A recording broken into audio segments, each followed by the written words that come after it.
આઈએસઆઈએસના 5 આતંકીઓને દિલ્હી પોલીસે ઝડપી લીધા છે। દેશના 3 રાજ્યોમાં દરોડા પાડવામાં આવ્યા અને આ આતંકવાદીઓને સકંજામાં લીધા છે।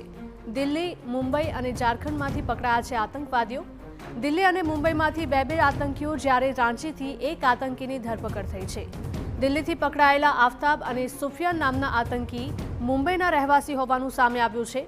હથિયાર અને બોમ્બ બનાવવાનો સામાન પણ જપ્ત કરાયો છે।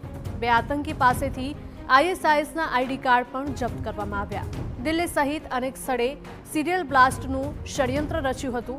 પાંચેય આતંકી આઈએસઆઈએસના સ્લીપર સેલ સાથે જોડાયેલા હતા। નવા આતંકીઓની ભરતી કરવાની મુખ્ય જવાબદારી હતી। અત્યાર સુધીમાં કેટલા આતંકીઓની આઈએસઆઈએસમાં ભરતી કરી છે તે અંગે તપાસ અને પૂછપરછ ચાલુ। દેશમાંથી અલગ અલગ જગ્યાએથી આતંકીઓને ઝડપી પાડવામાં પોલીસને મોટી સફળતા મળી છે। દિલ્હી પોલીસે આ તમામ આતંકીઓને ઝડપી લીધા છે। દેશના 3 રાજ્યોમાં દરોડા પાડ્યા હતા અને આતંકીઓને દબોચી લીધા છે। દિલ્હી, મુંબઈ અને ઝારખંડમાંથી આ તમામ આતંકી ઝડપાયા છે। દિલ્હી અને મુંબઈમાંથી બે આતંકી જ્યારે રાંચીથી એક આતંકી ઝડપાયો।